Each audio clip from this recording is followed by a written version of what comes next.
Información, análisis y entrevistas. Profundidad con una mirada panorámica. En Línea 1. Muy buenos días. No hubo lluvia, pero hay esperanza. ¿Así? Bienvenidos a Línea 1, Daniela Figueroa Videla. ¿No tiene esperanza? A veces sí, gracias. ¿Cómo estás, Alejandro Guillén? No, yo siempre contento. Siempre creo que va a ser un gran día y me preparo para ello. Y por eso hay que sintonizar Radio Usacho 94.5 o el canal 50.2 de la televisión digital abierta. Además, usted puede recurrir a diariousach.cl, a TV Usach 50.1, oiga. Ahí mismo. Fuerza. Zapping 173, Mundo 522 y por supuesto las redes sociales, pero aquí no hay noticias falsas. No, por supuesto que no. No. Y nos hacemos cargo también de todo lo que emitimos acá a través de nuestra radio. Para que las opiniones puedan ser objetadas. Exacto. Que no esté de acuerdo usted, todo bien.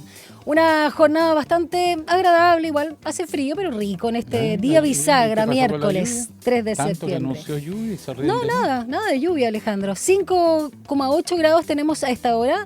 100% ¿Cuánto? humedad, 5,8. Bajó, yo salí de mi casa a las 5:10, mire, a ver, ¿qué? 9 grados. Mira, yo salí con 5 a las 6 en punto, 5 grados. Qué raro. Y está malo el termostato en mi casa. Máxima 19 para esta jornada de 3 ya Agradable. de septiembre. Y mañana más agradable aún, Alejandro. 21 la máxima, totalmente despejado, rico, pero mínima de 2. Va a haber mucha oscilación térmica. Y el viernes se mantiene en esta tónica despejado y máxima tan solo de 18, o sea, más parecido a lo de esta jornada. No se ve lluvia para la capital. Lo que sí se ve son las callecitas de Santiago. Veamos lo que está pasando. Que tienen un no sé qué. Olor a smog. Restricción de pista derecha de buses en Avenida Manuel Rodríguez al norte. Esto es esquina Compañía, debido a un bus particular con falla. La situación genera congestión por Avenida Manuel Rodríguez desde Moneda hacia Santiago. Y también en la comuna de Santiago hice restricción de la pista izquierda de Alameda al Oriente, altura Avenida España, debido a trabajo de grúa para retirar vehículos detenidos. Flujo vehicular en aumento hacia ese punto. Eso es lo principal a esta hora, cuando ya son las 7:32, y vamos a comentar la pregunta del día, porque digamos que es algo bueno, a propósito de lo que tú decías de esperanza. Sí. Evelyn Matei destacó la reforma de pensiones y destacó la labor de Janet Jara. Y Janet Jara se lo agradeció. Toma. Ojo que indirectamente, porque Evelyn Matei fue consultada y dijo, a propósito del tema Chao Préstamo de Kast, ella dijo que era una reforma excelente. Cuando fue consultada para ahondar aún poco más ahí por José Antonio Neme, diciendo que si le daba el punto a Janet Jara, omitió hablar de ella específicamente, pero todos entendemos que junto con Marcel, Janet Jara desde el oficialismo fueron los que llevaron adelante esta reforma que calificó de excelente Matei. ¿Qué te parece? 3 opciones, Alejandro. Esto representa una nueva forma de hacer política. Otra es que aquí está prevaleciendo que todos contra Kast, siempre el que va adelante, todos le pegan. O está buscando nuevos votantes, ese 62% que hizo rechazo y que después, quizás en la mayor parte, rechazó también la constitución de Kast. Exactamente, De la Constitución le decían. Exactamente. También. Así es. Ya, pues usted le pone ahí y después comentamos al final. ¿Dónde puede responder? En nuestras redes sociales, @TVUSach, @Santiago TV. Mira, estamos muy rápidos hoy día, 7:33. Vamos con las principales noticias de esta jornada. Titulares en Línea 1. La Cámara de Diputadas y Diputados despachó al Senado el proyecto de ley que sanciona el incumplimiento de la obligación de sufragar, pero sin establecer el rango de multa que estaba incluido en la propuesta original. Lo anterior, debido a que los parlamentarios pidieron votar de forma separada, el inciso que señala que el ciudadano que no votare será penado con multas a beneficio municipal de media a 2 unidades tributarias mensuales. El fiscal nacional Ángel Valencia descartó recibir al presidente del Partido Comunista Lautaro Carmona en medio del caso que involucra al exalcalde de Recoleta y ahora candidato a diputado Daniel Jadwe. Según publicó La Tercera, Carmona presentó en 3 oportunidades una solicitud de audiencia. Valencia, por su parte, decidió derivar la cita al jefe de la unidad anticorrupción, el exfiscal Eugenio Campos, ya que la cabeza del Ministerio Público no tiene el detalle de los antecedentes de la causa contra Jadwe. El presidente Gabriel Boric hizo un llamado a defender la reforma de pensiones, aludiendo a la propuesta de José Antonio Kast, quien buscaría modificarla, según ha precisado. Cabe recordar que el candidato republicano con su propuesta busca eliminar el préstamo del 1,5% de cotización mensual al Estado, que incluye la reforma y que sería utilizada para financiar parte de los beneficios de los actuales jubilados. El gobierno decidió darle urgencia al proyecto de ley que modifica la gobernanza de Televisión Nacional de Chile y que crea un nuevo mecanismo de financiamiento en medio de la crisis económica que atraviesa el canal público. La iniciativa fue aprobada en abril de este año por la Comisión de Cultura, donde se dio luz verde al polémico Fondo de Reserva Patrimonial que propuso el Ejecutivo, que contará con un aporte fiscal inicial de 30.000 millones de pesos.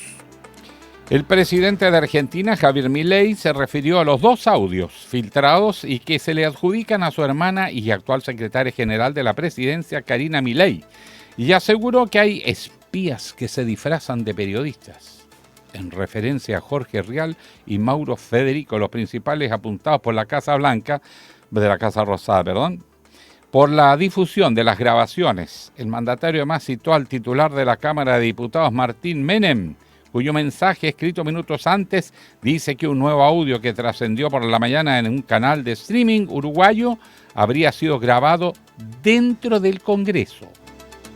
El presidente de Estados Unidos, Donald Trump, aseguró que las Fuerzas Armadas de su país eliminaron a 11 integrantes del Tren de Aragua durante un ataque cinético contra una embarcación que trasladaba drogas en el Atlántico.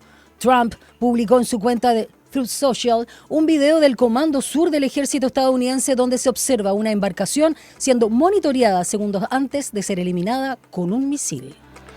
El gobierno de Venezuela acusó a Estados Unidos de crear con la inteligencia artificial el video que fue publicado por el presidente Donald Trump con imágenes del anunciado ataque contra una embarcación que, según Washington, trasladaba drogas y había salido de la nación sudamericana. A través de Telegram, el titular de comunicación venezolano Freddy Ñáñez dijo que parece que el secretario de Estado de Estados Unidos, Marco Rubio, sigue mintiéndole al presidente y luego de meterlo en un callejón sin salida, ahora le da como prueba un video con inteligencia artificial. 7:37. Un diálogo a fondo. Entrevistas en Línea 1. Lo comentábamos recién en titulares. Sigue aumentando la tensión entre Estados Unidos y Venezuela luego de que el secretario de Estado norteamericano Marco Rubio confirmara este martes que fuerzas estadounidenses llevaron a cabo un ataque letal contra una lancha cargada con drogas procedente de Venezuela, según lo que señalaron.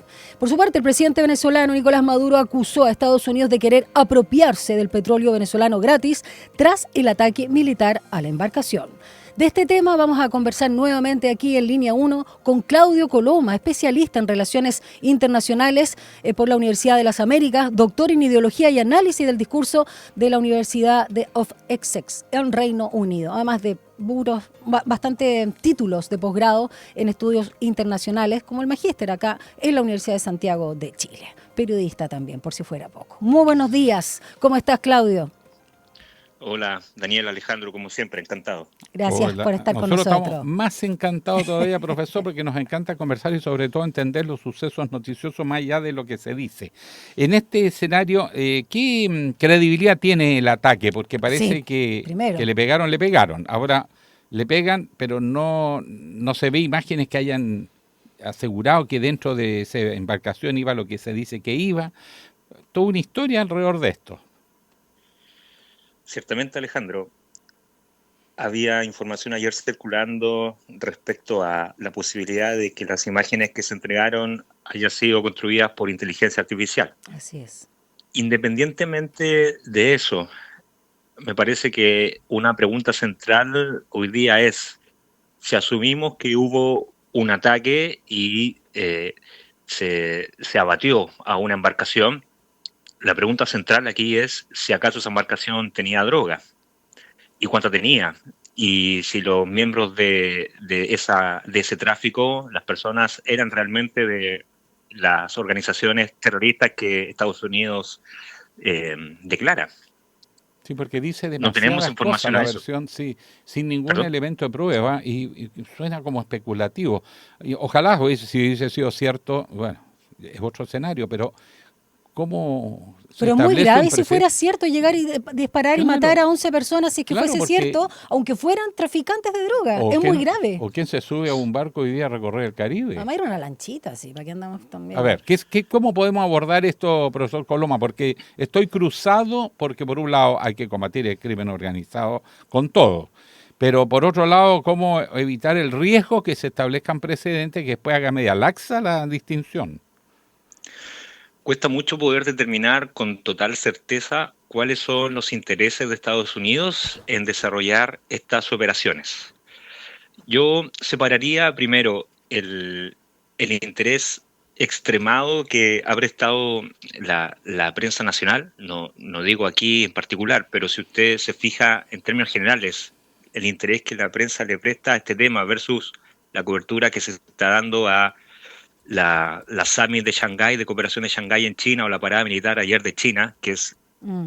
infinitamente superior. Naturalmente que los intereses o el simbolismo de estas acciones tal vez se puede difuminar. Históricamente, Estados Unidos despliega estas fuerzas en un contexto histórico, en el país con las mayores reservas de petróleo del mundo. O sea, primer antecedente. En segundo lugar, tiene a un Estado que ha intervenido históricamente ante su percepción de gobiernos no democráticos que amenazan su idea armónica de sistema liberal occidental. En tercer lugar, tiene un problema serio de narcotráfico que llega a sus costas principalmente a través del Pacífico y, por tanto, en ese sentido, aun cuando hay rutas de tráfico que van de Venezuela a Estados Unidos a través del Caribe, la cantidad es porcentualmente muy inferior. Entonces ya estoy entregando tres elementos que nos hacen ver que los intereses estadounidenses estrictamente no pueden asumirse como una guerra estricta contra el narcotráfico. Ahora agreguemos un elemento más. Lo que a mí me tiene totalmente expectante es si acaso va a intervenir en suelo venezolano. La experiencia internacional nos dice que invadir países hoy día no es rentable, no es un buen negocio, es más costoso que beneficioso. Y ahí están las experiencias de Afganistán, Irak y Afganistán con la Unión Soviética antes de la era actual. Claudio, de hecho, bueno, escuchaba a algunos analistas un poco en la línea de lo que tú señalas, de que es muy poco probable que Trump quiera invadir suelo venezolano, ¿no? Y que de alguna manera está llamando la atención. Pero quiero preguntarte sobre la legalidad de este ataque, si es que es cierto cómo se presentó. Más allá de lo que dice Maduro respecto a que le hace caso, en este caso Trump, a Marco Rubio y que le está presentando un video de inteligencia artificial. Si fuera verdad, ¿qué pasa respecto a esas aguas internacionales, supuestamente donde está muy cerca, de ahí en el Caribe de Venezuela, Trump, con sus buques, ¿no? Con su armamento? Pero la legalidad de este ataque, si estamos hablando más allá de que sean o no, porque no tenemos los antecedentes, no se ha dado nada, 11 personas vinculadas al Tren de Aragua, transportando droga, porque además Trump dice mucha droga, es todo como impreciso, es como escuchar a un niño hablar. Entonces, ¿qué pasa con la legalidad? ¿Qué pasa con los derechos humanos? Estamos hablando de 11 vidas, eso tienen que estar en la cárcel si es que efectivamente eran narcotraficantes. Lamentablemente, Daniela, la legalidad en relaciones internacionales, con mayor énfasis que en la vida social doméstica, es una construcción social internacional y, por tanto, un invento que bien puede ser violado y no ocurre nada si es que se viola. En las relaciones internacionales, a diferencia de las sociedades domésticas, no tienen una estructura de poder tal, por ejemplo, como para que exista una policía internacional para que castigue o mande a la cárcel al que viola la ley. Vivimos por tanto, en una estructura internacional que llamamos anarquía. Bien, entonces Estados Unidos, si bien puede hacer a placer lo que considere necesario en el Mar Caribe, independientemente del propósito que haya detrás. Si realmente quiere combatir el narcotráfico, lo puede hacer. Si quiere intervenir en Venezuela, también lo puede hacer. Si eso lo consideramos legal o ilegal, importa poco para las relaciones internacionales. Fíjese usted que está ocurriendo en este momento en Gaza un genocidio Sí. y Ya no es eso noticia. puede acusarse Exacto. como ilegal. Esta semana se declaró como que se cumplieron ya todas las condiciones legales para que haya genocidio y el genocidio continúa. Exacto. Entonces, lamentablemente, en relaciones internacionales lo vemos así. Ahora bien, la intervención, si es que llegase a intervenir en Venezuela, ¿Mm? esto se puede abordar doctrinariamente según la historia americana. En nuestro continente abrazamos dos doctrinas. La doctrina Estrada, que es una doctrina que avala el respeto por el no intervencionismo y el respeto a cada Estado a tener su propio gobierno. Bien, independientemente de su naturaleza o de su tipo de régimen político. Mientras que la doctrina Tovar es, digamos, como la precursora de la Carta Interamericana, por la Carta Democrática Interamericana. Es una doctrina propuesta para allá hacia el 1907, en donde propone precisamente la intervención extranjera en aquellos países donde se haya roto el Estado de Derecho democrático. Bien.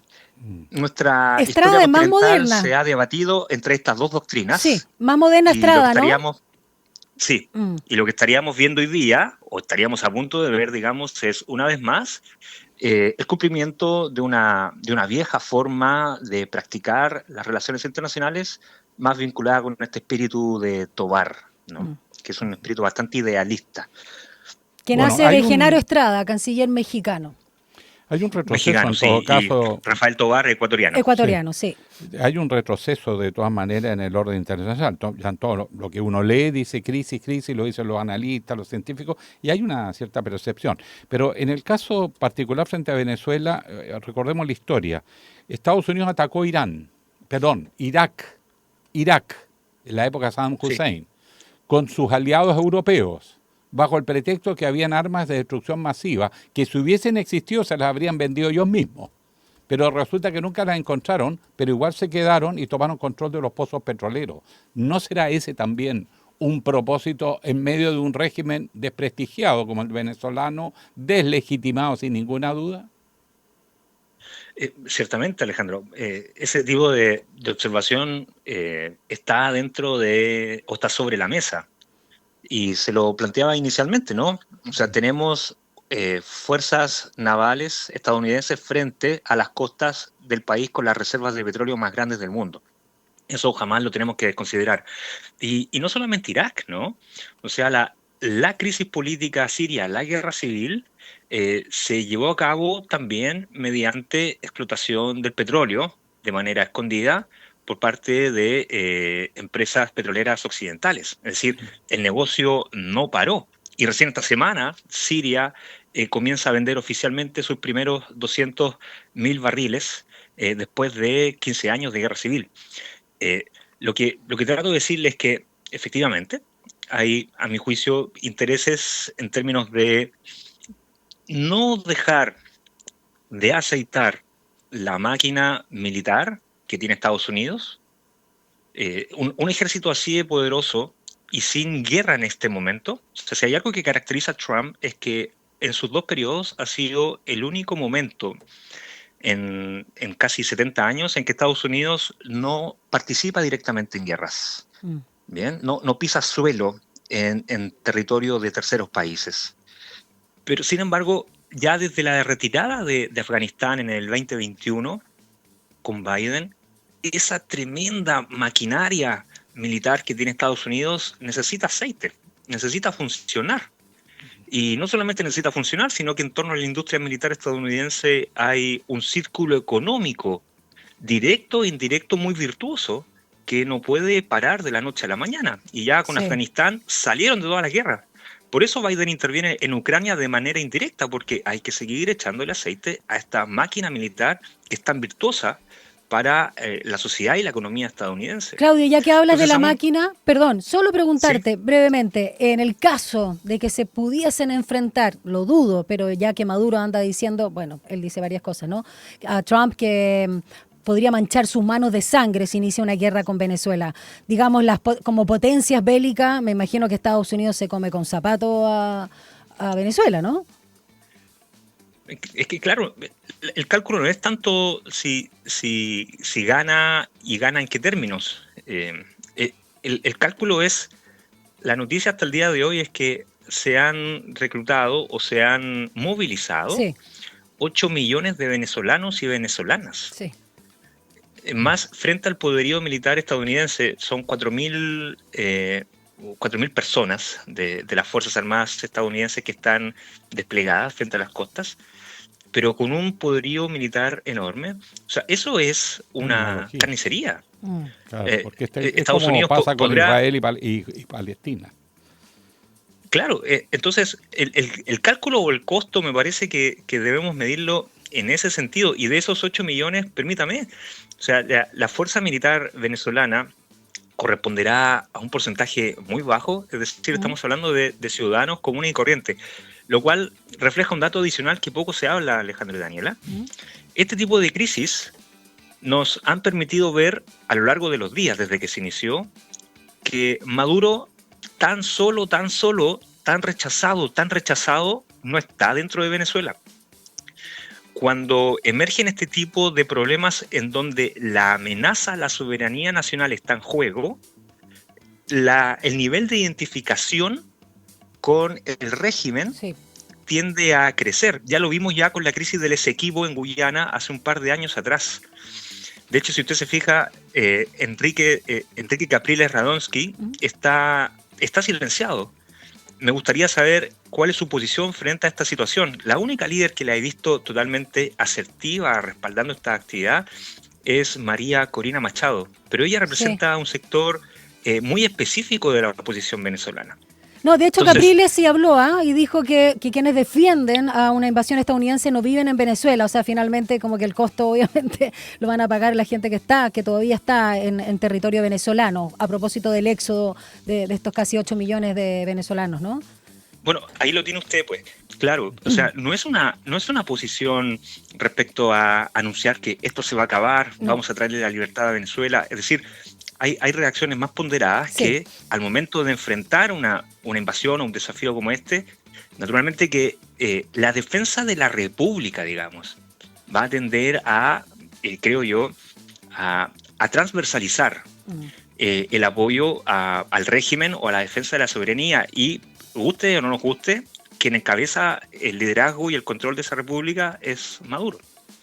Bueno, Claudio Coloma, especialista en relaciones internacionales por la Universidad de las Américas, doctor en ideología y análisis del discurso. Muchas gracias por haber conversado una vez más, tan clarito, ¿no? Y colega, periodista. Bueno, y falta señalar, porque no vamos a alcanzar, nos pilló el tiempo, además, gente sabia. Sí. Oiga, además que el presidente que se puede sentar en Venezuela es una notificación a todo el barrio. Sí. Ojo con eso. Sí, claro. Bueno, profesor, ha sido un agrado, Gracias, un Claudio. abrazo, estimado colega. Que te vaya bien. Que tengan buen día. Gracias, un abrazo. Gracias. 7:53. Un análisis profundo y con contexto. Llegamos a Estación Editorial. Lo que es la familia. ¿Vaya a apelar a la familia? No, al contrario, la importancia de la familia. Habló Jorge de Sormó, un gran economista, dicho sea de paso. Sí, lo leí el fin de semana. Claro, esposo de Evelyn Matei. Él nunca habla, de muy bajo perfil, tampoco es de los que va a los programas de tele y todo, pero es un economista de prestigio en Chile. Fue vicepresidente del Banco Central en su momento. O sea, es una autoridad. Y dijo una cosa que quedó dando vuelta por todas partes. Habrá menos paz social en un gobierno de Kast que en un gobierno de Evelyn Matei. Así es. Todos asintieron. Cuando tú anuncias en un país tan polarizado que vas a ir con todo, eso anuncia obviamente que los otros se van a defender. Y lo interesante de esto es que coincide con un relanzamiento de Evelyn Matei. Debe ser Evelyn la que está ahora, no Matei, porque ha habido, creo, un mejor diagnóstico de lo que está pasando en el país y del campo donde puede tener una posición, si no mayoritaria, a lo menos ética sólida, que es apuntar a que el país lo que requiere es gobernabilidad, y para que haya gobernabilidad tiene que haber diálogo. Y eso significa que hay que entenderse con todos los sectores. Así es. Y aún aquellos que pueden ser más extremos, tratar de traerlos al diálogo y no, por el contrario, entregarse a esos grupos. Y le hace el gesto a Janet Jara, que es bastante inusual en la política chilena, que un político le reconozca mérito a otro, sin decirlo tan directo, lo insinúa claro, que la reforma previsional es una gran reforma y que contó con el apoyo de todo el mundo, menos los republicanos. Y que por lo tanto ese es el camino. Interesante. Pero lo curioso del caso es que los empresarios, los grandes empresarios, lo que les interesa son los negocios, hace rato que vienen tratando de buscar un escenario que les asegure dos cosas. Seguridad, por cierto, y crecimiento. Y le han convencido, o intentaron convencer a Kast que no le convenía meterse con estos temas, y menos lo que llaman temas valóricos, que es lo que ocurre en el cuerpo humano de la cintura para abajo, ¿no? Que es lo que llaman en Chile temas éticos, morales, qué sé yo. Sí. Bueno, déjele a Kaiser que le haga esa pega y usted deshágase de él y venga a estos dos temas que a nosotros nos interesan y habrá plata y lo vamos a apoyar.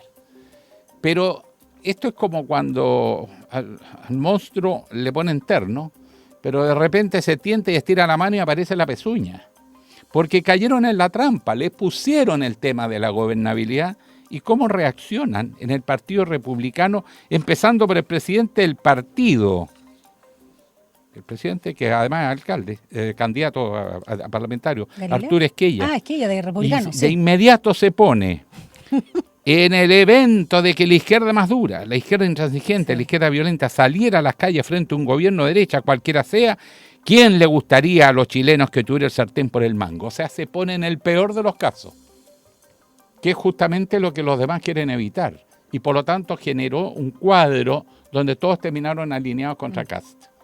Porque se niega a explicar cuál es el costo social de las medidas que anuncia. ¿Por dónde va a recortar? ¿Qué va a hacer? Porque dice que va a bajar el gasto y una cantidad de plata que la derecha tradicional dice eso es imposible. 6.000 millones de dólares en 18 meses. Claro, y todo le dice eso es imposible porque además generas un cuadro de desestabilidad.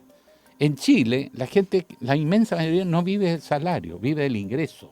Y por lo tanto es el salario más las políticas públicas y los beneficios que le llegan. Sáquele eso a la gente. Oiga, tiene revolucionado el país en meses. Tan pronto empiece a aplicar las medidas, empieza la revuelta. Y cuando vimos recién lo de la PGU, los jubilados que van a tener un poquito más de plata. Y en la derecha tradicional se dan cuenta de eso. O sea, no es simplemente un eslogan de campaña. Es un escenario donde radicalizar el discurso no conviene, por eso Matei empieza a jugar por la gradualidad, es decir, yo aseguro gobernabilidad. Kast, el incendio está asegurado. Y curiosamente deben haber grupos, si no me cabe duda, que dicen que bueno, el ideal es Kast, porque se puede rearticular esa izquierda ultra que está media desencantada con los fracasos constitucionales y todo eso. Bueno, puede encontrar el espacio ideal para rearmarse, o sea, reorganizarse. Volver a ser actor, volver a ser protagónico. Este es un país que requiere acuerdos. Se agotaron los acuerdos de los 90, que iniciaron lo que llamó la transición a la democracia, que efectivamente fueron acuerdos de élite, sin ciudadanía, con un modelo económico que funcionó regio, pero que no reparte, que es el eterno problema en Chile, el abuso y la desigualdad, ahí instalado. Entonces ahora se requiere un acuerdo que garantice paz social, y la paz social se asegura cuando hay equidad en el crecimiento, que todos ven que crecemos más, pero nos cae. Pero cuando solo le anuncian que le van a apretar el cinturón, claro, todos creen que se lo van a apretar a otros. Pero cuando caen en cuenta que son ellos, o sus hijos, o sus padres, o sus abuelos los que empiezan a quedar atrapados en esos bolsones, rápidamente se encantan y pasan a la oposición. Eso puede ocurrir en horas, ni siquiera en meses, en horas. Y lo que está en juego en el país es eso. Dejémonos de cuento. Un gobierno de extrema derecha va a radicalizar al país y el escenario que se abre es absolutamente impredecible. 8 de la mañana. Vamos a una pausa y ya regresamos.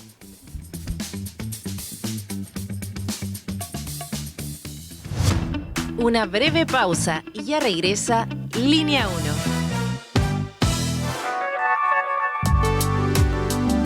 Es la hora en Radio USACH. 7 de la mañana y 59 minutos. Mingu presenta Historias de Barrio. Esta es una de las tantas veces que Pedro y Carlos entrenaron juntos en la Villa Panamericana. Dale, Pedrito, de aquí te haces viral para TikTok. Si estáis hablando con el próximo medallista olímpico. cada vez más cerca de la cima. Obvio, de Villa Panamericana para el mundo. Chiquillos, oigan, muy deportista y todo, pero acuérdense de entrenar para los 7 también, po. Ya vamos. El condominio de Pedro y Carlos también es parte de los proyectos entregados durante este periodo. Infórmate y postula en www.minbu.cl. Ministerio de Vivienda y Urbanismo. Gobierno de Chile. ¿Qué lugar tiene la ciencia en los grandes debates de hoy? Hola, aquí les saludan Macarena Rojas Ábalos y Fernando Ortiz. Y queremos invitarles cada viernes a la 1 de la tarde a La Sociedad de la Ciencia, un programa que invita al diálogo y a la reflexión en torno al quehacer de la academia y cómo ésta conversa con los distintos actores de nuestra sociedad. Y a imaginar una sociedad más justa. La Sociedad de la Ciencia, cada viernes a las 13 horas por la 94.5. Radio USACH. Nuevas voces, nuevas formas de escucharnos.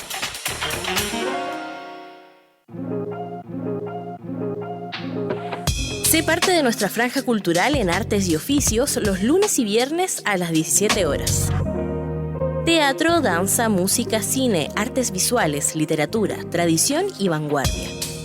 En Artes y Oficios conocemos más el trabajo que existe detrás de cada creación realizada por las y los protagonistas del mundo artístico, cultural y patrimonial y de su impacto en nuestra sociedad.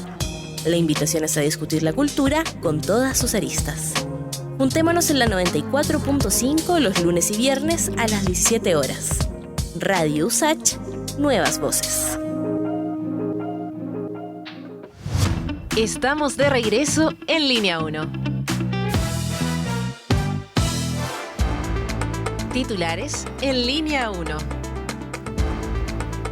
La Sala de la Cámara de Diputadas y Diputados despachó al Senado el proyecto de ley que sanciona el incumplimiento de la obligación de sufragar, pero sin establecer el rango de multa que estaba incluido en la propuesta original.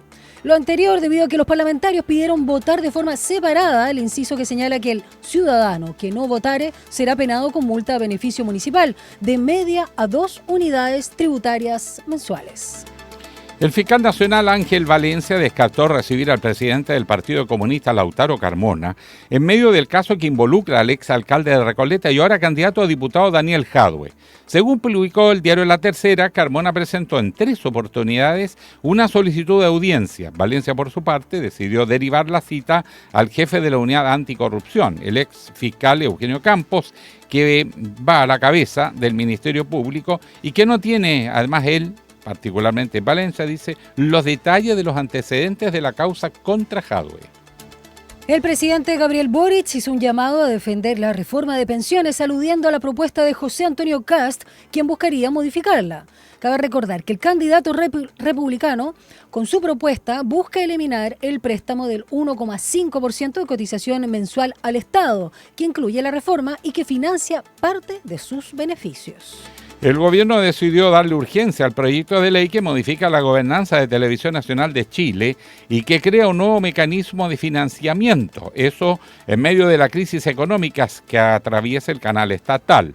La iniciativa fue aprobada en abril de este año por la Comisión de Cultura, donde dio luz verde al polémico Fondo de Reserva Patrimonial que propuso el Ejecutivo y que contaría con un aporte fiscal inicial de 30.000 millones de pesos. El presidente de Estados Unidos, Donald Trump, se pronunció sobre la presencia de sus homólogos de Rusia y Corea del Norte, Vladimir Putin y Kim Jong-un, en Beijing con motivo del 80º aniversario de la rendición de Japón y el fin de la Segunda Guerra Mundial. A través de sus redes sociales, Trump envió un mensaje al presidente chino Xi Jinping en el que señaló que el presidente Xi y el maravilloso pueblo chino tengan un gran y duradero día de celebración. Por favor, transmitan mis más cordiales saludos a Vladimir Putin y Kim Jong-un mientras conspiran contra Estados Unidos. El presidente de Venezuela, Nicolás Maduro, advirtió que cualquier ataque militar de Estados Unidos contra su país desencadenaría una lucha armada en defensa del territorio. En una conferencia con medios internacionales, el líder chavista afirmó que si Venezuela es agredida, declararán constitucionalmente la República de Armas para garantizar la soberanía del país. 8:04. Un diálogo a fondo. Entrevistas en Línea 1. Bueno, ese es el nivel de Putin. No, pero estamos hablando ahí también de las declaraciones de... Pero tiene razón nuestro anterior entrevistado, profesor Coloma. Lo más trascendente que está ocurriendo a nivel internacional hoy internacional, esta reunión entre Putin, Sí, claro. Modi Está desviando, y, pues por sí, le supuesto, encanta llamar la atención Xi a Trump. Jinping. Sí, Porque sabemos. obvio que es la búsqueda de una respuesta del mundo asiático, sobre todo, y ojalá en otros continentes, frente a la decisión de Estados Unidos de replegarse y tratar de practicar el uso de la política como instrumento económico mundial y, bueno, desactivar. Volvamos a nuestro territorio Vamos a lo porque está en nuestro. línea ya nuestro También invitado. Pero por acá supuesto. tenemos muchas cosas. Tenemos, a ver, quiero saber si esto es un giro o no un giro. Preguntémosle a los que saben. El vocero económico del Eso. comando de Evelyn Matei, Gonzalo. Gonzalo Sangüesa. Don Gonzalo, muy buenos días. Buenos días, Gonzalo. Perdón la espera. ¿Cómo está? No, muy buenos días, Daniela y Alejandro. Muy bien, gracias por la invitación. Mire, Gracias por acompañarnos. este nuevo relanzamiento de Evelyn Matei, que viene además con un nuevo vocero, da la sensación que va a buscar claramente el centro político y apelar sobre todo a aquellos que no apoyaron ninguno de los dos procesos constituyentes y rechazaron. Y que además está buscando una política de acuerdos. O sea, no es solo economía, es esencialmente también política. ¿Va por ahí la cosa? Mira, la candidatura de Evelyn Matei precisamente lo que busca es una coalición amplia para poder realizar y materializar los cambios que Chile necesita. Por eso ella ha estado trabajando intensamente en tener esta coalición que tenga una base muy amplia. Y por eso el lema, ¿no es cierto?, de la campaña es Chile, un gran equipo, porque es la única forma que podamos realmente producir los cambios que Chile necesita. Y ese equipo, perdón, para precisar, ¿cuál es el rango? ¿De dónde a dónde? Bueno, hoy día va, diríamos, desde la UDI hasta Demócratas, Amarillo. Entonces es una coalición que está Chile Vamos completo y una parte de lo que era la antigua Concertación. Gonzalo, antes de adentrarnos en las propuestas que tú como vocero económico nos vas a contar de la candidatura de Evelyn Matei, quiero partir más bien para despejar la contingencia. Y hay una señal también política, pero económica, en cuanto a respaldar la reforma de pensiones que hizo Evelyn Matei y por lo cual le agradeció, en este caso, a la candidata Jara. Más allá del gesto político, quiero detenerme justamente en lo que plantea José Antonio Kast y que desde el sector de ustedes también han defendido, porque sería un gran retroceso y claramente ustedes cuentan, o sea, Chile Vamos finalmente la candidatura y se ha señalado con un equipo económico robusto, sólido y, digamos, de nombres bastante conocidos, así que pueden hablar con harta propiedad. Partamos con lo de la reforma de pensiones, cómo lo ven y lo que estaba indicando la candidata. Sí, mira, la Chile Vamos fue parte de esta reforma de pensiones. Fue una reforma que costó muchos años llegar a acuerdo. En algún momento las posiciones estuvieron muy separadas, pero al final lo que logramos es que siquiera existiendo, ¿no es cierto?, el sistema de capitalización individual, que los fondos, que las cotizaciones, más allá de este préstamo, van a la cuenta individual de los trabajadores y que se crea un seguro para las personas que tienen pensiones bajas o para las mujeres que tienen una expectativa de vida mayor. Entonces, fue un muy buen acuerdo y nosotros hemos sostenido que ese acuerdo hay que mantenerlo. La discusión que hay respecto al préstamo, a este 1,5% que durante cierto tiempo se le presta, porque va al Fondo de Protección Previsional, ese préstamo financia un beneficio que es muy importante, que es el bono por año cotizado. En la medida que la gente cotiza más, va a recibir este beneficio. Se empieza a pagar a principio del próximo año, hay 1 millón de pensionados que se van a beneficiar y el bono es muy importante porque incentiva la formalidad. En la medida que la persona sabe que cotiza, por lo tanto tiene un empleo formal, al final de su vida, ¿no es cierto?, va a tener una mayor pensión. Entonces creemos que es una política pública muy relevante y sacarle el financiamiento pone en riesgo esa política pública. Y por eso nosotros hemos sostenido que hay que mantener este acuerdo. Profesor don Gonzalo Sangüesa, uno de los grandes temas de discusión, además del tema de los equilibrios sociales, es cómo ajustar el gasto. ¿Cómo están viendo ustedes dónde se puede apretar? Porque eso genera incertidumbre y si que se quiere hacer un gobierno de paz social hay que tratar de reducir la incertidumbre en lo posible.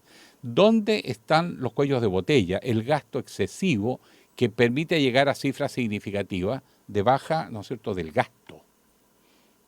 A ver, hay varias partidas donde uno ya tiene identificado que se puede hacer ajustes de gastos. Por ejemplo, una cosa que ha estado en la prensa desde hace unos meses es el tema del aumento del gasto en licencias médicas. Hace 10 años atrás nos gastábamos un poco más de medio punto del PIB, hoy día nos estamos gastando 1 punto del PIB en licencias médicas. Entonces, con un mejor control de las licencias médicas, uno puede tener una reducción bien significativa en el gasto público. ¿Cuánto más o menos?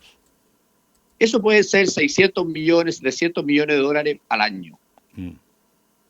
Entonces, pensemos que un hospital de alta complejidad cuesta 300 millones de dólares, entonces son 2 hospitales al año, entonces es un monto muy significativo.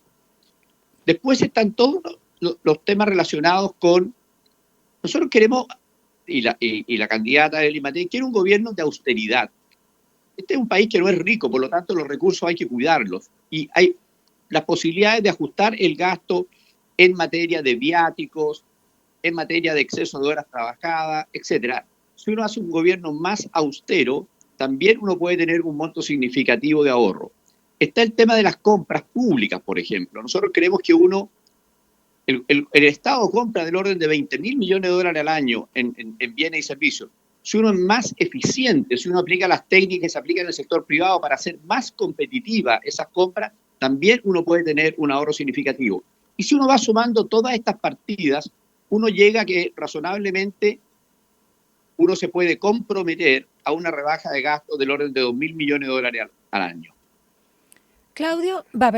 Gonzalo Sangüesa, me cambié de nombre. Quiero preguntarte ahora por algo que también ha sido una de las propuestas que ha hecho la candidata Evelyn Matei en torno al empleo. Crear 1 millón de empleos en todo el periodo. Tengo entendido que esto también depende del crecimiento que se propone, o la idea, digamos, más ponderada es llegar a un 4%, y en los primeros 6 meses unos 200.000.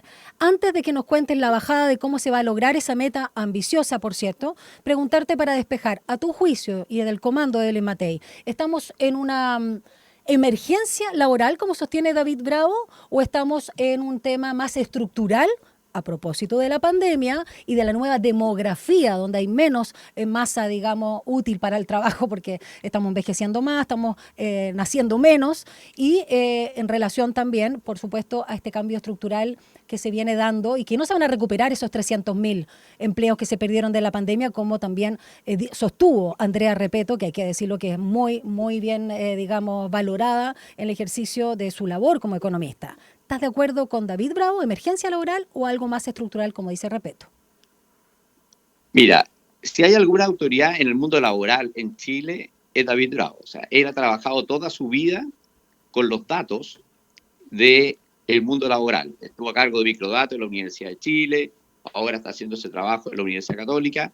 Andrea Repetto también es una gran economista. Entonces, yo les dejo esta discusión académica a los académicos, y nosotros lo que nos tenemos que preocupar es cómo generamos 1 millón de empleos. Tú decías, ¿es una meta ambiciosa? Sí. ¿Parece imposible? Sí. Pero ya lo hicimos antes. Ya hubo un gobierno que generó 1 millón de empleos. Y ese gobierno partió justo después de una crisis financiera mundial enorme, que fue el 2008-2009. Tuvo un terremoto, o sea, tuvo condiciones bien difíciles.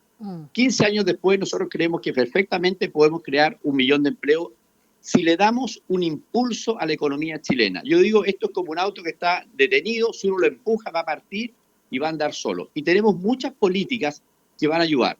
Por ejemplo, tenemos políticas para que se reactive el sector construcción. Vamos a lanzar un crédito hipotecario que va a tener un pie cero para los jóvenes, para que puedan adquirir su primera vivienda. Si tú reactivas, por ejemplo, el sector construcción, el sector viviendas, tú generas una gran cantidad de empleo. Y así vamos a ir, sector por sector económico, generando las políticas públicas necesarias para que esos sectores vuelvan a reactivarse y se podamos generar este 1.000.000 de empleos. Gonzalo, perdone que lo tutee. Por favor. Para los jóvenes que tienen que tomar una decisión de estudiar una carrera universitaria o técnica o educación superior, ¿dónde están los campos con posibilidades? Porque una crítica que estamos viendo es que hay un creciente desempleo, no solo en el joven sin calificación, sino en joven que tienen calificaciones pero donde no hay mercado laboral. ¿Cómo orientar hacia dónde hay que mirar? Sí, mira, nosotros vemos, es un tema muy importante porque eso lo relacionamos mucho con lo que llamamos la capacitación continua. O sea, ¿en qué se tiene que estar capacitando la fuerza laboral? Porque lo que sabemos es que, a diferencia del pasado, que uno estudiaba una carrera profesional o técnica y con eso podía trabajar el resto de su vida, ahora uno constantemente se tiene que estar educando. Hay una crítica, que yo creo que tiene bastante fundamento, que todavía las carreras son muy largas en Chile, y eso era cuando uno solamente estudiaba una vez.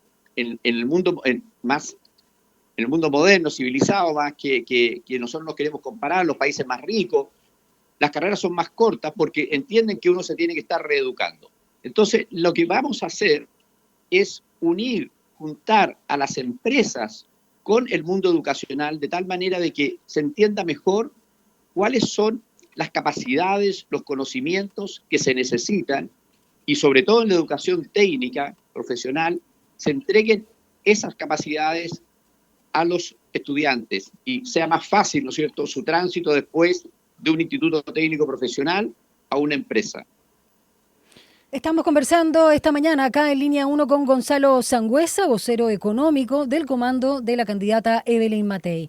Vamos a propósito del crecimiento del país, donde la meta es llegar a un 4%, lo que parece para muchos también razonable, ¿no?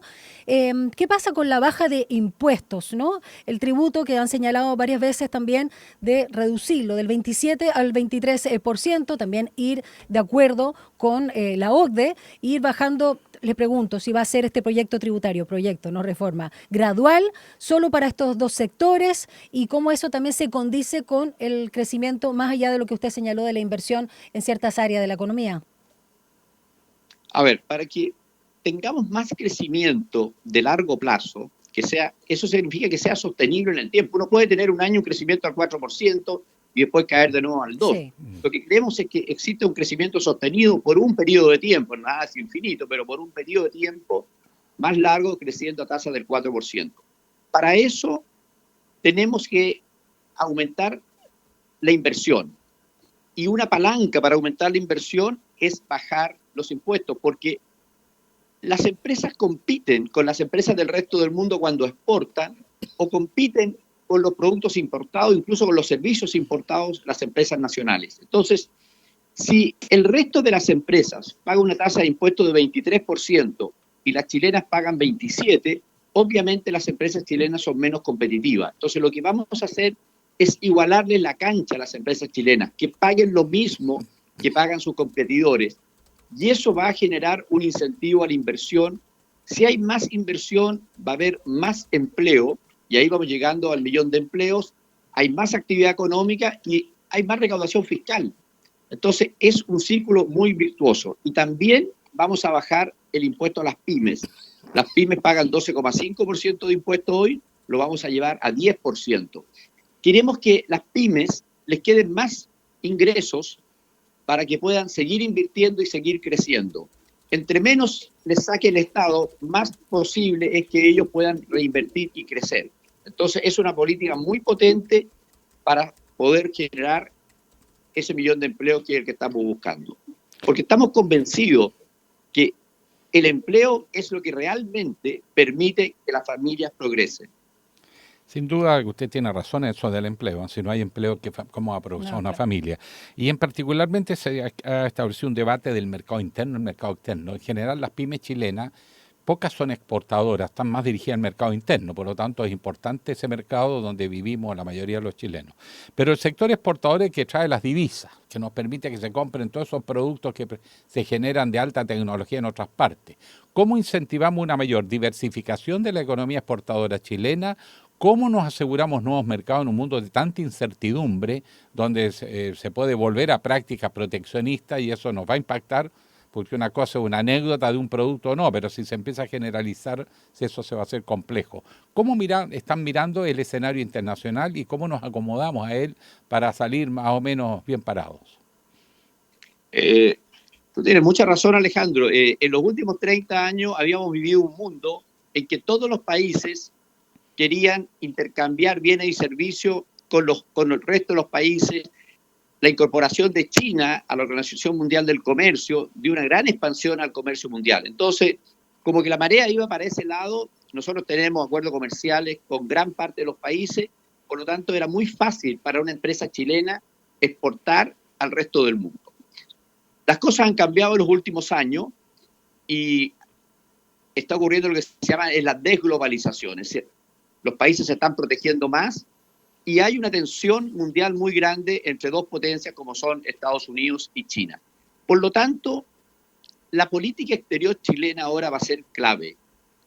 Manejar profesionalmente y con una visión de Estado nuestras relaciones internacionales va a ser clave, porque vamos a tener que tener un comportamiento muy estratégico de tal manera de mantenernos en este equilibrio entre estas dos potencias. Nuestra posición es que vamos a seguir apoyando el multilateralismo, vamos a seguir apoyando la globalización, la apertura de los mercados, pero siempre con una visión muy estratégica, de tal manera de mantener ese equilibrio entre estas dos grandes potencias que hemos visto, ¿no es cierto?, están tironeando a los países para un lado o para otro. Gonzalo, ¿por qué le cambió el nombre? Perdón, mi invitado anterior era Oye, Claudio. yo estoy que pregunto quién es Claudio, te digo. Coloma, que estuvo con nosotros, analista internacional. Daniela, ¿quién es Claudio? Sí, no es alguien que ocupe mi corazón, Gonzalo. Perdón el cambio de nombre, suelo hacerlo. ¿Ustedes tienen alguna propuesta, a propósito también de la candidatura del oficialismo, respecto a ingreso o salario mínimo o vital? Como también ahí, porque una cosa es aumentar la cantidad de trabajo, ¿no? Y por supuesto, reducir la brecha entre formalidad e informalidad. Porque también ahí hay algunos vacíos, porque están, por ejemplo, jóvenes, a propósito de lo que preguntaba Alejandro Guille, Gonzalo, está el tema de, por ejemplo, los influencers, están nuevas formas de hacer trabajo con todas las tecnologías que hay. Pero más allá de ese grupo en específico, hay mucha precarización, ¿no? O sea, se puede tener un trabajo, pero a duras penas llegas a fin de mes. ¿Cómo van a abordar el tema de la precarización laboral? Mira, hay dos temas, dos formas que voy a responder. Uno es, yo he conversado, por ejemplo, con representantes del comercio informal y ellos me dicen, nosotros queremos formalizarnos, pero textual, es muy engorroso. ¿Cómo lo hacemos? Póngame una ventanilla única, hágame la cosa más fácil. Entonces, eso es lo primero. Vamos a simplificar desde el Estado la posibilidad de que las empresas informales se formalicen. También me dicen, y es muy caro, porque si yo contrato formalmente, tengo que pagarle seguro social, pensión, o sea, la cotización para la pensión, la cotización para la salud. Ayúdeme ahí, me dice, ahí ya no estamos, ahí es más difícil, ¿no es cierto?, cómo resolvemos ese problema, pero lo tenemos identificado, engorroso y los costos. Y vamos a trabajar en esos temas para que más empresas se formalicen. El segundo tema de la precarización es que hay trabajadores que por su experiencia, por su educación, lo que los economistas llamamos tienen una baja productividad al comienzo de su carrera laboral, sobre todo los jóvenes que no tienen educación técnica o profesional. Y hay empresas, principalmente las pymes, que no pueden pagar salarios muy altos. Entonces, si uno solamente va subiendo el salario, lo que hace es que esas pymes terminan en el mundo informal o desaparecen. Esos jóvenes nunca se pueden incorporar al mundo laboral y por eso la tasa de desempleo de los jóvenes está entre 20 y 25%. ¿Cómo lo vamos a resolver desde la política pública? Para un segmento, para un grupo, le vamos a dar una transferencia directa. Si usted tiene, por ejemplo, en el caso de las mujeres, si las mujeres consiguen un trabajo formal, por 6 meses va a recibir un bono de 200.000 pesos. Y para el resto de la población que está en este segmento de bajos ingresos, pero con trabajos formales, vamos a ir dándole una transferencia directa. En la medida que podamos ir avanzando en hacer más eficiente el Estado, en ir reduciendo los programas que están mal evaluados, nos van a quedar más recursos para hacer directamente esta transferencia. Entonces, ¿qué beneficio tiene eso? Que la pyme puede seguir contratando formalmente porque no le subimos el salario y que el trabajador recibe un ingreso más digno, más cercano, ¿no es cierto? O más, de otra forma, mucho más lejos, ¿no es cierto?, de la línea de pobreza. Entonces, generamos más oferta de trabajadores más contentos y pymes que pueden contratar. Pero es a través de un subsidio directo. Don Gonzalo, se nos fue el tiempo, pero le voy a dejar plantear un tema y me gustaría, si engancha, conversarlo más adelante, que tiene que ver con la relación entre la educación y el desarrollo económico. Por ejemplo, Calama no tiene una universidad, no tiene institutos tecnológicos. Las carreras que ofrecen las sedes universitarias no tienen que ver con la minería muchas veces, ni con la energía. Hacer educación dual, o sea, un compromiso entre los liceos industriales, técnicos, profesionales, con la industria, donde están llenos de ingenieros, expertos de todo tipo, y además realizar ciertos aprendizajes en las faenas. Eso se hace en otras partes. En Chile nunca se ha abordado de verdad con decisión. Si le tinca, lo invitamos de nuevo y hablamos de ese tema. Educación dual, cómo vincular. Encantado, Alejandro. Yo soy de provincia y yo sé lo que es que al final toda la gente que quiere estudiar tenía que venirse a Santiago. Así que encantado de que podemos hablar de estos temas de educación, y la educación dual, sin duda, que es una gran política pública que funciona muy bien en algunos países. Gonzalo, y además, bueno, a ver si también sigue avanzando el FES, el fin del CAE, y cómo van a hacer la aposta en el eventual gobierno de Evelyn Matei. Y como en pedir no hay engaño, Gonzalo, dejar hecha públicamente la invitación a la candidata de Chile Vamos, Evelyn Matei, aquí con nosotros en Línea 1 por Radio Usach. Somos muy cariñosos, ¿ah? Eso mismo es decir, somos muy cariñosos. No tengo ninguna duda. Oye, muy agradecido por la invitación, muy entretenido el programa. Gracias. Gonzalo. Gonzalo Sangüesa, vocero económico del Comando Evelyn Matei, doctor también hoy en Economía de UCLA, bueno, con un tremendo también currículum, muy clarito. Gracias, que le vaya muy bien. Chao. Gracias, adiós. 8:26. La economía y tu bolsillo están en Línea Económica. Una persona que es muy lúcida, muy agradable de conversar es Gonzalo. Otro Gonzalo. Gonzalo Espinosa. ¿Cómo están, colegas? Gonzalo? ¿Cómo estás, Gonzalo Espinosa? Muy bien, muy Buenos feliz de días. estar La hora acá. del optimismo. No, el minuto optimista. Minuto optimista. Hoy día no vengo con el minuto optimista. Gracias. Bufaste, ya, Saludos a todos bufa. nuestros auditores de Quieta. Radio Usach. Vamos a hablar de cómo ha aumentado la exigencia de los bancos para acceder al crédito hipotecario en Chile. Les cuento. Según una nota del Diario Financiero, el aumento de la renta mínima exigida ha aumentado mucho durante los últimos 5 años. En 2020, para una vivienda de 4.000 UF, con un 20% del pie y a 20 años de plazo, se pedía una renta familiar de 2.080.000 pesos. En 2025, con las mismas condiciones, ahora se exigen 3.140.000 pesos, un alza del 50%. Chaolín. Eso era el... Chao préstamo, este sí que es chao préstamo. Esto era el minuto optimista. Aquí quedamos. Ahora viene lo malo. También, no sé, una vivienda más cara de 5.000 UFs, en 2020 se pedían 2,6 millones de renta familiar y ahora se piden 4,25 millones, un alza del 63%.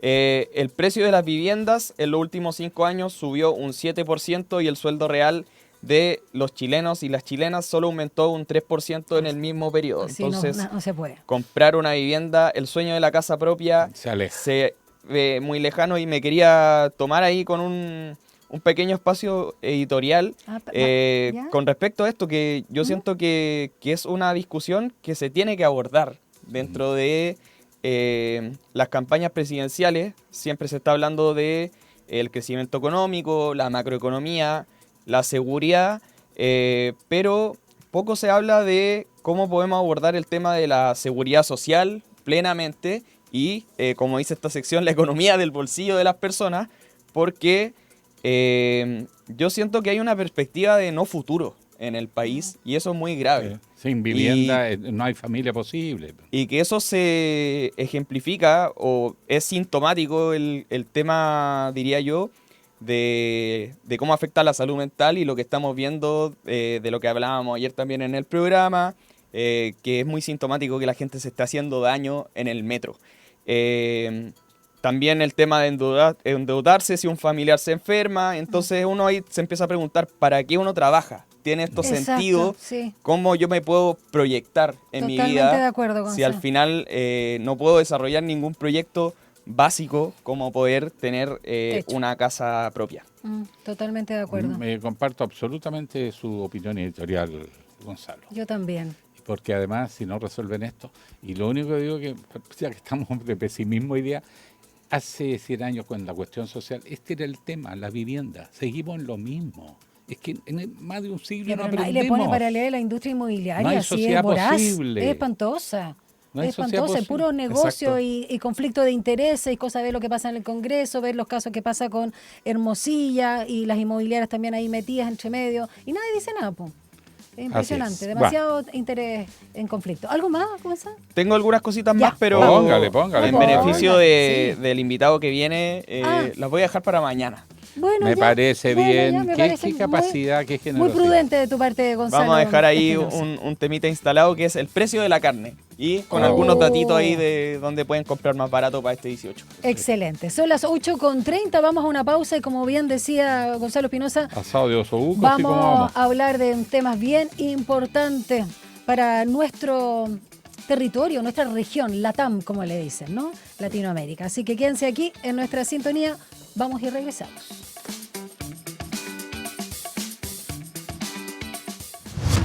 Una breve pausa y ya regresa Línea 1.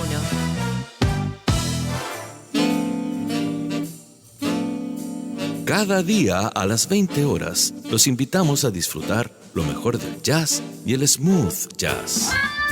Ahora Jazz, por la 94.5. Radio USACH.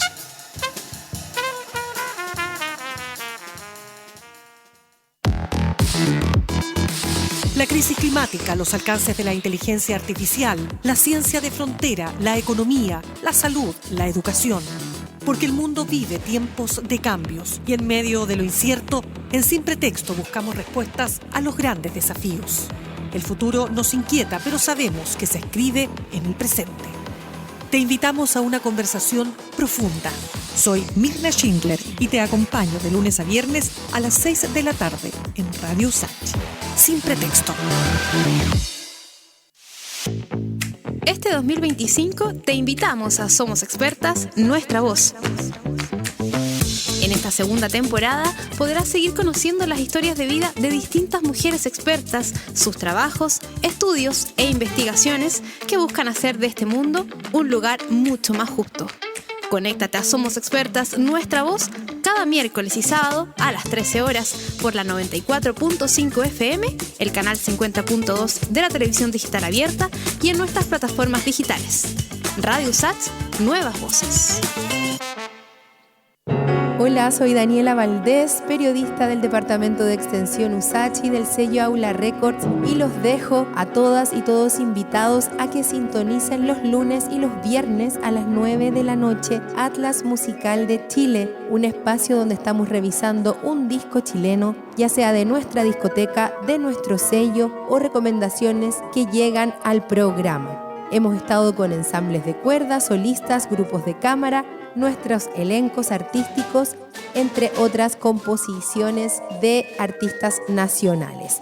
Sintonicen entonces lunes y viernes a las 21 horas aquí en Radio USACH. Les esperamos.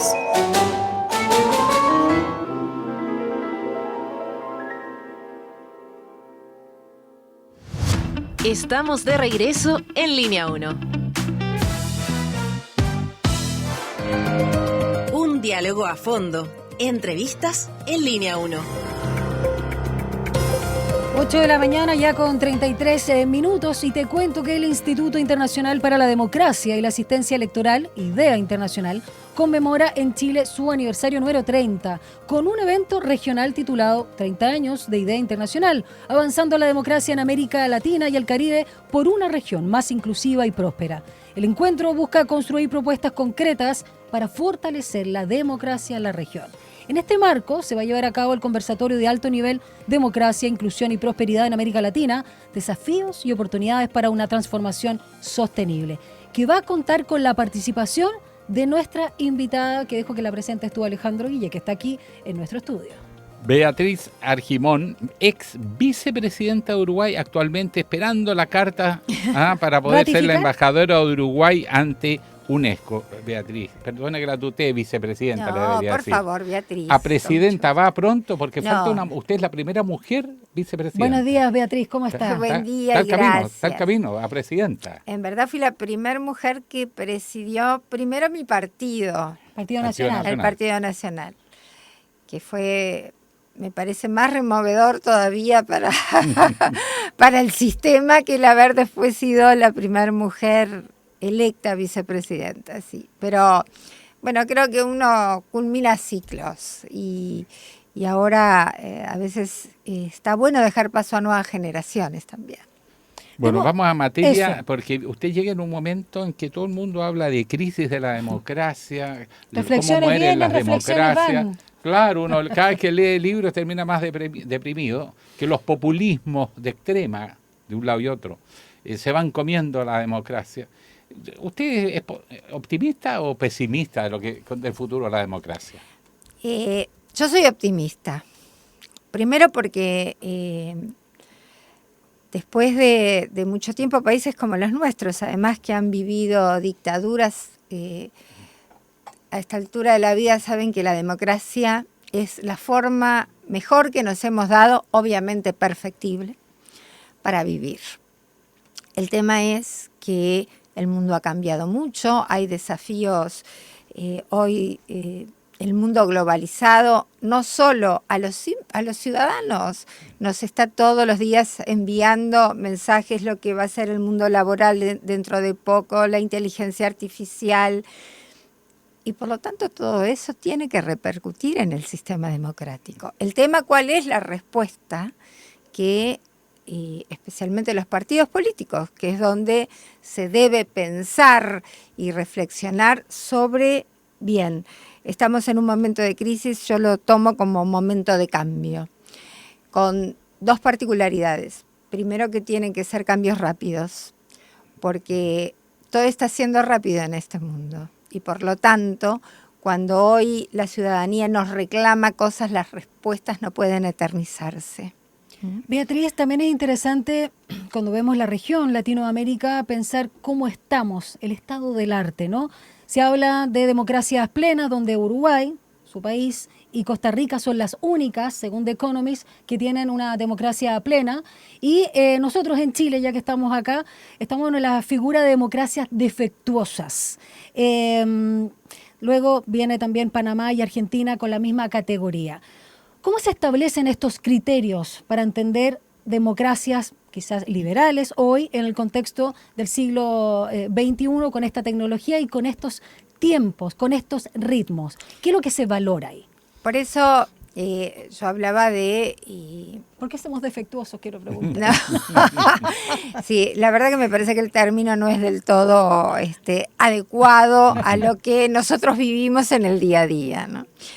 Esas categorizaciones se dan con distintos parámetros que tienen que ver con la libertad de prensa, la calidad en el momento de los sistemas electorales, en fin, tienen una cantidad de postulados, pero la verdad yo creo que parte del desafío tiene que ver con que también hay otros parámetros que hoy la ciudadanía está considerando, ¿verdad? Y me parece que los tiempos de respuesta a sus necesidades es lo que nos está reclamando fuertemente. No, aquí eligen un presidente, tiran una encuesta a los 3 meses y ya perdió la mitad del apoyo. Exacto. Sí. No sí, la mitad, eso, pero muy fuerte. No, pero eso pasa, sí.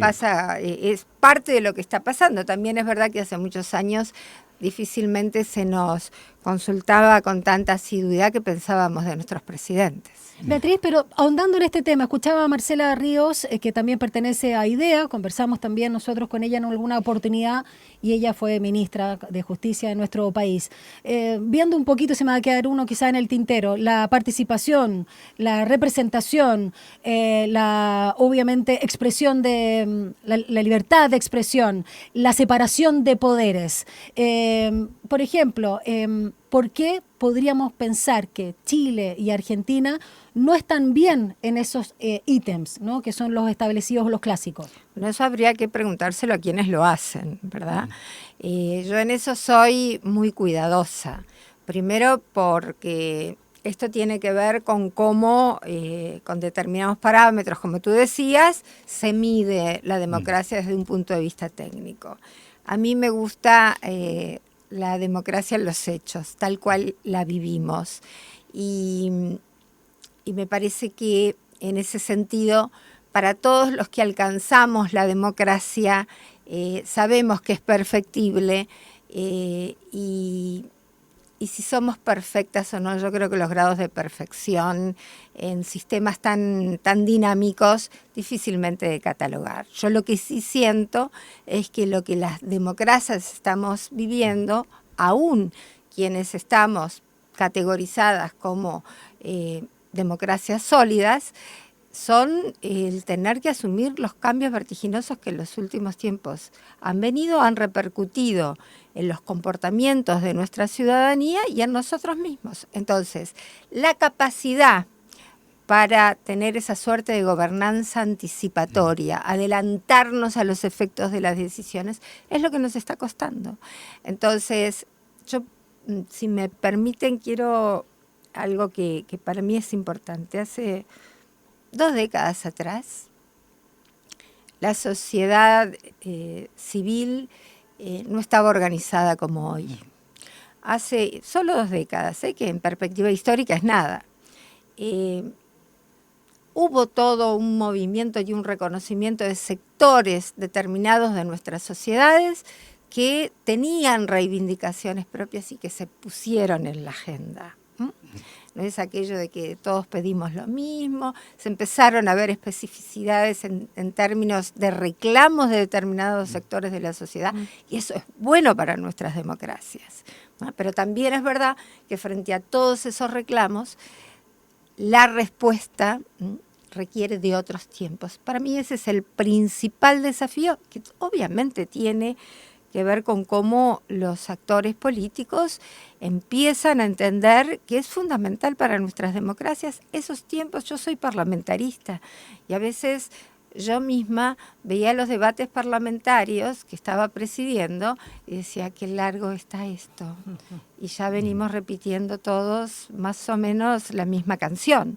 Bueno, esto es lo que yo sentía como actor político y la necesidad de modificar una realidad que está chocando contra lo que es una realidad de consideración, pero no solo de reclamos, sino también de propuestas que vienen desde una sociedad que vive intensamente esos cambios. Usted apuntó muy bien, vicepresidenta, al hecho de que han cambiado las condiciones sociales. El ciudadano común tiene hoy más protagonismo.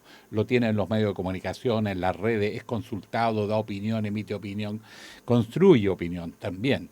Y por lo tanto, muchos dicen que hay una crisis del concepto de representación y que es necesario buscar otros mecanismos de participación institucionalizada. En Chile no hay. En Chile tenemos una constitución heredada de una dictadura, con algunos ajustes, sí, pero que finalmente tiene ese ADN. El presidencialismo en Chile es sofocantemente fuerte y centralista.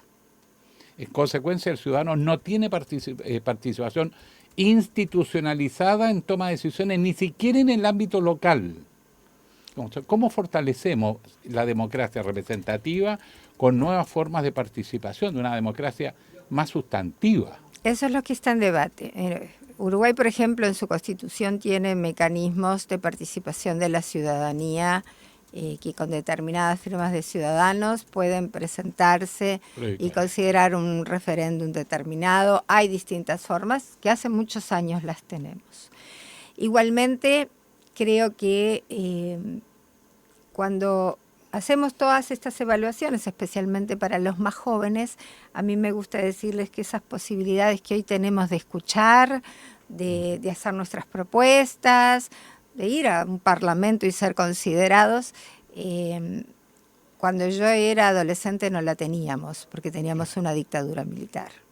Entonces, es como ubicarnos en un contexto donde hay cosas que mejorar, pero realmente hay cosas que ganamos en términos de que estas cosas sabemos que pasan y existen.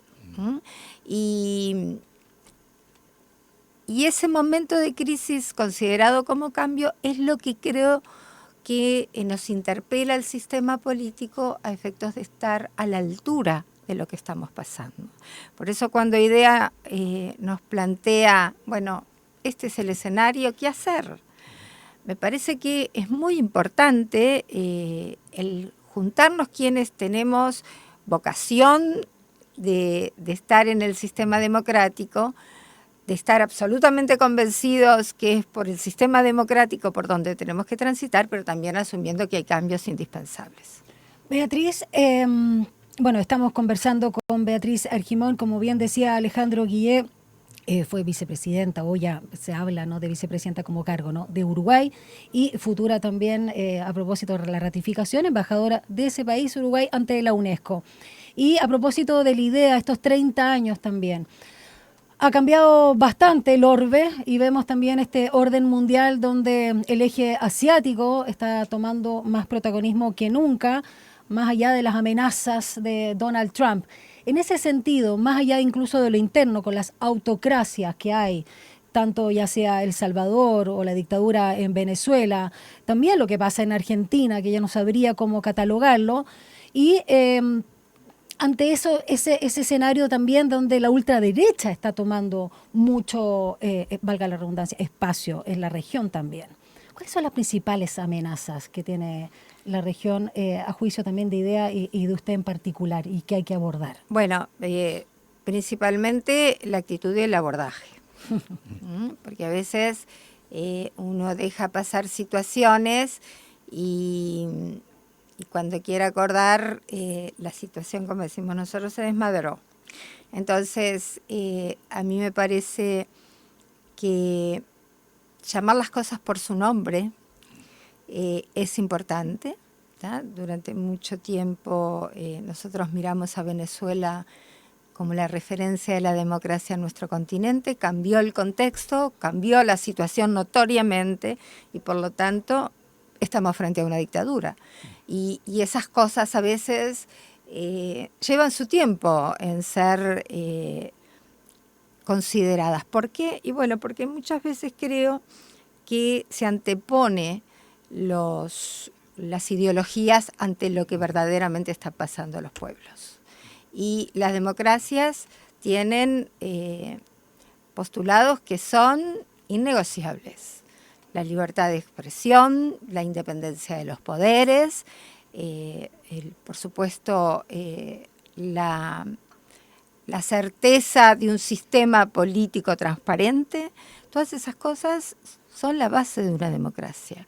Cuando empiezan ya a haber, por ejemplo, incidencias de un poder sobre otro, cuando empiezan a retasearse las libertades, bueno, ahí ya se prenden todas las luces, ¿verdad? Y me parece que frente a estos tiempos donde las respuestas deben ser rápidas, también las categorizaciones que hacemos tienen que ser rápidas. Y en ese sentido, estas situaciones donde quienes somos actores de los sistemas, yo en mi país pasé en la apertura democrática a la fecha, todos los partidos gobernamos. Además se entienden bastante bien, sí, a diferencia de otras partes, donde se descalifican. Hay un cierto respeto, es agradable ir al Congreso, y además que está un poquito aislado, hay un sector, parece que el viento fresco ayuda mucho. Sí, sí, no, pero mire que sí, también hay una actitud que a mí me gusta resaltar, y por lo que les digo, no solo tiene que ver con mi partido, tiene que ver con todos. Los expresidentes tuvieron una actitud frente a todos estos tiempos que como mensaje fue muy importante, especialmente para las nuevas generaciones. Hasta escribieron libros hasta juntos. Hacían jornadas de reflexión, invitados por distintos periodistas y en distintos ámbitos. El expresidente Sanguinetti, el ahora fallecido presidente Mujica, el expresidente Lacalle Herrera, como asumiendo que hay ciertas cosas que nuestra democracia no puede perder, que es el tender puentes. Porque la base de la democracia también está en nunca perder el diálogo. Porque en el Parlamento, el lugar donde estaríamos representados todos, digo porque siempre hay alguna proporción o algún partido que no llega, pero en general llega la mayoría de los partidos, allí es donde más debe tratar de tenderse puentes. Sin embargo, vemos situaciones donde eso no pasa. Entonces, permítame recordarle que aquí en Chile estamos en procesos electorales y hay un candidato que dijo que el Congreso no era tan relevante y que él iba a gobernar por decreto. ¿Qué riesgo tiene eso? No dijo que iba a gobernar por decreto, para ser preciso, sí. No, se entendió eso y se interpretó, pero sí habló de que no era importante el Congreso, para no ponerle palabra a José Antonio Kast, que no dijo. Bueno, obviamente a mí no me gusta hablar de la política interna de los países, mucho menos cuando están en campañas electorales. Pero ratifico lo que dije hace un tiempo, ¿no? Hace un ratito. La base de la democracia tiene que ver precisamente con 3 poderes, ¿no?, que tienen que funcionar independientes, y en el caso del Parlamento, el Parlamento reside la voluntad popular sin lugar a dudas, y es donde estamos los que pensamos bien distinto. Entonces, me parece que si hay lugar, y esto es un debate que viene desde hace muchos años, yo me reconozco parlamentarista además, no es común, generalmente en nuestros países estamos frente a gobiernos presidencialistas, semipresidencialistas. A mí me parece que en los parlamentos realmente es donde tenemos que trabajar fuertemente, precisamente para transitar ese camino que hablábamos hoy, ¿no?, de esas respuestas que vayan en sintonía con reclamos de la sociedad de una forma mucho más dinámica. El Parlamento es la caja de resonancia, sin lugar a dudas, de lo que la gente quiere, necesita y propone. Beatriz Argimón, ex vicepresidenta o vicepresidenta ya, no hay que decirlo en forma presente, de Uruguay, pronta embajadora de Uruguay ante la UNESCO, que está en nuestro país a propósito del aniversario número 30 de IDEA Internacional. Muchas gracias por habernos acompañado acá presencialmente. No, un placer. Me gusta mucho Chile. Chile y Uruguay tenemos en realidad lazos afectivos muy fuertes. Muy grandes. A veces nos peleamos con el fútbol, pero bueno, eso Argentina es puntual. Pero realmente es un placer siempre venir a Chile. Muchas gracias, Beatriz. Que le vaya muy bien. Gracias, vicepresidenta. Son las 8:52. Vamos a revisar las principales actividades que se van a dar cita en esta jornada de 3 de septiembre. Un riguroso análisis y contexto de la actualidad de Chile y el mundo en Línea 1. Las noticias que marcarán la jornada. Ahora, la agenda del día. Bueno, les contamos mientras se sienta nuestro compañero Gonzalo Espinosa que hoy finaliza el plazo de la mesa negociadora por la mega toma de San Antonio. Ufa, temazo ese. Así que vamos a ver qué sale de ahí. Pero hay una actividad bien interesante, Gonza, a las 3 de la tarde. Claro, la Comisión de Salud del Senado continúa la discusión del proyecto de eutanasia y puede ser que hoy día se vote ese proyecto. Ayer escuché a Chomalí a propósito de que fue invitado y los argumentos. Pucha, todavía no me convence Chomalí, pero bueno. A las 11 horas, el diputado Álvaro Carter, en compañía de parlamentarios del Partido Republicano, presentan un proyecto de ley que tipifica como traición a la patria la participación de miembros de las Fuerzas Armadas en delitos de narcotráfico y establece un acto público de degradación institucional. Y pasando al plano internacional, ya que teníamos una invitada acá a la vicepresidenta de Uruguay, en el país hermano de Brasil, en Brasilia, sigue el juicio en el Supremo contra el expresidente Jair Bolsonaro por el supuesto intento de golpe de Estado y continúa con la fase final de este proceso y se piden casi 40 años de prisión para Bolsonaro y otros 7 acusados que pueden ser declarados culpables de 5 delitos contra el orden democrático. Mire, esta escena... esperaba réplica, perdón. Las consecuencias de eso de Brasil, porque la ultraderecha ya es muy fuerte. fue casi empate. Entonces, y como está gobernando Lula y todo presidente se debilita un tanto en el gobierno, la verdad es que esto es sumamente complejo lo que está viviendo en Brasil. Pero vamos a lo nuestro. También tenemos elecciones. Resultado de la pregunta del día, Gonza. ¿Cómo nos fue? Le preguntamos a nuestro público en nuestras redes sociales de Radio USACH y TV USACH. Muy bien, yo también, por esta, digamos, confluencia que se generó entre la candidata de Chile Vamos, Evelyn Matei, y Janet Jara por la reforma de pensiones. Evelyn Matei destacó la reforma de pensiones y Janet Jara se lo agradeció. Entonces le preguntamos a nuestro público qué le parece esto. Un 19% señaló que esto es una nueva forma de hacer política, mientras que un 39% sostuvo que están buscando nuevos votantes. Y un 42%, la mayoría, señaló que esto es una estrategia de todos contra Kast. Así es, clarísimo. O sea, eso está claro, de todas maneras. No necesariamente son excluyentes. Bueno, gracias a todos por participar. Nos estamos despidiendo con 9 grados, esperando para esta jornada 19 según la dirección meteorológica, 17 dicen otros. Va a estar la jornada, pero ustedes pueden calentar su corazón, por supuesto, con nuestro compañero y estar muy bien informados. ¿Quién viene ahora? Rodrigo Alcaíno. Una pequeña observación. ¿Qué? Esto de nueva forma de hacer política, increíble que el 19% lo valoró.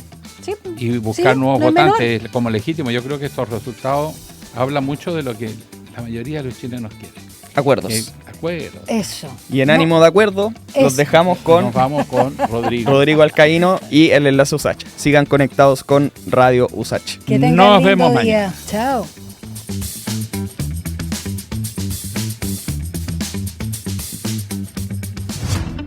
Información, análisis y entrevistas. Profundidad con una mirada panorámica. En Línea 1.